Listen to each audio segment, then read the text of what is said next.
Hi guys, welcome back to Arun excellent classes. तो आज हम यहाँ पे क्लास 10th का टॉपिक ले रहे हैं जिसका नाम है कोऑर्डिनेट ज्योमेट्री, राइट। तो कोऑर्डिनेट ज्योमेट्री में आपका सबसे पहला फॉर्मूला है वो आपका है डिस्टेंस फॉर्मूला। सबसे पहले हल्का सा बेसिक लिखते चलते हैं कि आपको कोऑर्डिनेट ज्योमेट्री के बारे में क्या क्या इन्फॉर्मेशन ऑलरेडी है, राइट। उसके बाद हम आगे बढ़ेंगे। तो पहले थोड़ा सा बात कर लेते हैं क्वाड्रेंट की। तो ये आपका फर्स्ट क्वाड्रेंट है, ये सेकेंड, ये third and this one is fourth. तो यहाँ पे अगर पहले क्वाड्रेंट की मैं बात करूँ तो जैसे आप कोई भी पॉइंट लेते हो तो इस पॉइंट के दो मतलब आपके एक्सेस होते हैं, एक आपका एक्स एक्सेस और एक आपका वाई एक्सेस। तो अगर मैं यहाँ पे इसके एक्स वाले पार्ट की बात करूँ, जैसे मान लीजिए ये, तो पहले आप लिखोगे यहाँ पे एक्स, उसके बाद लिखोगे वाई। तो इसका मतलब ये पॉइंट को जो मैं यहाँ पे रिप्रेजेंट करता हूँ एक्स कॉमा वाई से, तो हमें ये पॉइंट ये बताता है कि वो एक्स में कितना डिस्टेंस उसने कवर किया है और वाई में उसने कितना डिस्टेंस कवर किया है। इस पार्ट को बोलते हैं आपका एब्सिसा, और ये जो आपका परपेंडिकुलर लाइन इसके ऊपर देख रहे हो इसको बोलते हैं आपका ऑर्डिनेट। एक्स वाले पार्ट को एब्सिसा एंड वाई वाले पार्ट को आप बोलते हो ऑर्डिनेट्स। नाउ अब एक चीज़ नोटिस करो, जो आपका पहला जो क्वाड्रेंट है इसमें आपका एक्स और वाई दोनों पॉजिटिव होते हैं, राइट। मतलब एक्स की वैल्यू भी पॉजिटिव में होगी और वाई की वैल्यू भी पॉजिटिव में होगी। दूसरा सेकेंड क्वाड्रेंट जो आपका है, इसमें भी आपका एक्स और वाई से इसको रिप्रेजेंट करोगे। कोई भी पॉइंट आप लेते हो तो इसमें आप वाई और एक्स दोनों को रिप्रेजेंट करते हो, राइट। अब एक और चीज़, जैसे यहाँ पे फर्स्ट क्वाड्रेंट है, यहाँ पे दोनों चीज़ें पॉजिटिव हैं, बट यहाँ पे आपका एक्स वाला पार्ट नेगेटिव होता है और वाई वाला पार्ट पॉजिटिव होता है। ये आपको पता है, हल्का सा हम खाली इसको एक रिविजन के तौर पर कर रहे हैं। तीसरा आपका एक्स और वाई ये भी होगा, कोई पॉइंट आप कोई भी ले लो यहाँ पे, और यहाँ पे जो आपका एक्स वाला पार्ट है वो भी नेगेटिव और वाई वाला पार्ट है वो भी नेगेटिव होता है। तो ये आपका नेगेटिव का मतलब आपका नेगेटिव कॉमन नेगेटिव, यानी एक्स भी नेगेटिव वाई भी नेगेटिव। यहाँ पे आपका जो आपका चौथा पार्ट है, यहाँ पे आपका एक्स वाला पार्ट पॉजिटिव है, ये वाला पार्ट आपका पॉजिटिव, एंड जो आपका वाई वाला पार्ट है ये आपका नेगेटिव होता है, राइट। और कंफ्यूज नहीं होना है, जैसे आप 1 2 3 4 लिखते हो ये पॉजिटिव के होते हैं। यहाँ पे जो 1 2 3 4 लिखोगे नेगेटिव के 1, नेगेटिव के 2, नेगेटिव के 3, तो वाई की वैल्यू नेगेटिव। एक्स यहाँ पे पॉजिटिव होता है 1 2 3 4, वाई वाला पार्ट -1, सॉरी एक्स वाला नेगेटिव पार्ट यहाँ पे -1 -2 -3 -4। तो खुद देखो आप, एक्स यहाँ पे पॉजिटिव, यहाँ पे वाई भी पॉजिटिव, तो पॉजिटिव कॉमा पॉजिटिव। यहाँ पे देखो एक्स नेगेटिव है लेकिन वाई पॉजिटिव है, तो हमने नेगेटिव कॉमा पॉजिटिव दिखाया है क्योंकि आपका पहला एक्स वाला पार्ट होता है, बाद वाला पार्ट आपका वाई का होता है। यहाँ पे देखो आपका वाई नेगेटिव, एक्स नेगेटिव आ रहा है और वाई भी नेगेटिव है, तो इसलिए नेगेटिव कॉमा नेगेटिव। और लास्ट वाले में देखो आपका एक्स पॉजिटिव है बट वाई नेगेटिव है, तो पॉजिटिव कॉमा नेगेटिव। बस ध्यान रखना, आप पहले एक्स वाले पार्ट को दिखाते हो, बाद में वाई वाले पार्ट को दिखाते हो, यानी पहले आप दिखाते हो एब्सिसा को और दूसरे वाले पार्ट में आपको दिखाते हो ऑर्डिनेट को। नाउ हम यहाँ पे बात करते हैं आपका किसका, हम यहाँ पे बात करते हैं डिस्टेंस फॉर्मूला की।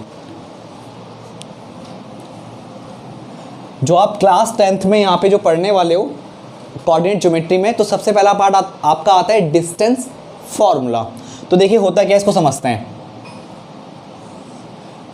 ये आपका एक्स एक्सिस और ये आपका वाई एक्सिस मान लो, ठीक है। ये आपका एक लाइन है, इसका एक कोने पे जो पॉइंट्स है, चलो पॉइंट्स वाली बात कर लेते हैं। एक पॉइंट ये है आपका और एक पॉइंट ये है, तो इसका जो हम यहाँ पे डिस्टेंस दिखाएंगे इसमें आपका एक्स वाला पार्ट भी होगा और वाई वाला पार्ट भी होगा। तो इस पॉइंट में आपका होगा x1, y1। मान लो यहाँ से यहाँ तक का डिस्टेंस आपका x1 है और यहाँ से यहाँ तक का डिस्टेंस आपका y1 है। अब इस वाले पॉइंट की बात कर लेते हैं। अब ओरिजिन से इस सेकेंड वाले पॉइंट का डिस्टेंस मान लो आप x2, और y वाले पार्ट में जो आपका डिस्टेंस जाएगा इसको मान लो यहाँ से लेके यहाँ तक का पार्ट इसका y2 का, राइट। अब मुझे इन दो पॉइंट के बीच में डिस्टेंस निकालनी है, यानी आपका जो इसका कोऑर्डिनेट हो जाएंगे वो क्या हो जाएंगे, x2, y2। नाउ इन दो पॉइंट्स को अगर मैं मिला दूँ, राइट, मैंने इन दो पॉइंट्स को क्या कर दिया, मिला दिया। अब क्या करना है आपको, देखो इस पॉइंट को आप एक काम करो, A ले लो, इसे B ले लो। अब थोड़ा इस वाले पार्ट को भी मिला दो आप, और इस वाले पार्ट को भी मिला दो, तो नोटिस करो यहाँ पे 90 डिग्री का एंगल बनेगा, और जहाँ पे इंटरसेक्शन पॉइंट है इसको आप C ले लो, राइट। तो देखो अगर मैं इस वाले पॉइंट की बात करूँ, A से लेके C तक के पॉइंट की बात करूँ, तो यहाँ से लेके मतलब आपका ओरिजिन से, यानी मैं इसको O ले लूँ, तो O से लेके जो आपका A का डिस्टेंस है, यहाँ पे अगर पॉइंट आप ले लो BC, D ले लो, राइट।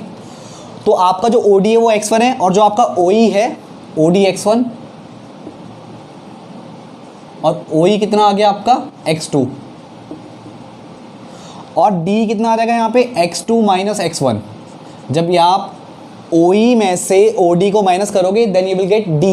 तो D की वैल्यू कितनी आ गई आपका x2 माइनस x1। तो AC और D बराबर हैं, AC बराबर DE यानी x2 माइनस x1।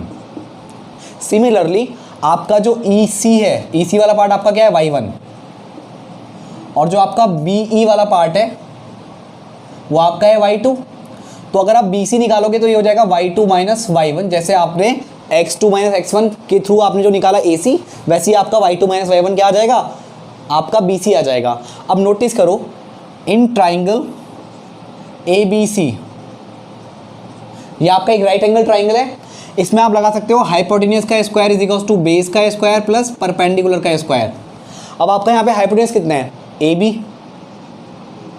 और AB एक्चुअली है क्या, दो पॉइंट के बीच का डिस्टेंस। ये आपका AB क्या है, दो पॉइंट के बीच का डिस्टेंस। इसका square is equals to B कितना है आपका बेस, इसको आप AC लिख सकते हो यानी AC का स्क्वायर प्लस P कितना है यानी परपेंडिकुलर, वो आपका है BC, तो यानी y ये आपका हो गया BC का स्क्वायर। अब कुछ नहीं करना है, यहाँ पे वैल्यू रख दो, AB का square is equals to AC कितना है आपका x2 माइनस x1 का स्क्वायर प्लस BC कितना है y2 माइनस y1 का स्क्वायर, ये आपका AB का स्क्वायर। बस आपको क्या चाहिए, AB चाहिए, तो यहाँ से स्क्वायर, जहाँ से जब स्क्वायर हटेगा तो यहाँ पे लग जाएगा square root of x2 minus x1 का square plus y2 minus y1 का स्क्वायर, राइट।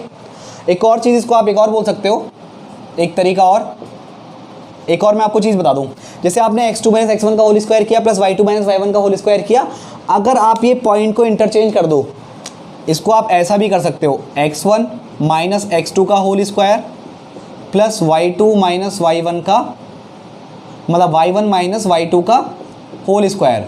देखो होगा क्या, अगर आप इनकी पोजीशन चेंज कर दोगे तो हो सकता है पहले प्लस आ रहा हो और इंटरचेंज करने के बाद आपका नेगेटिव आ जाए, क्योंकि आपने पोजीशन चेंज कर दी और माइनस कर रहे हो आप बीच में।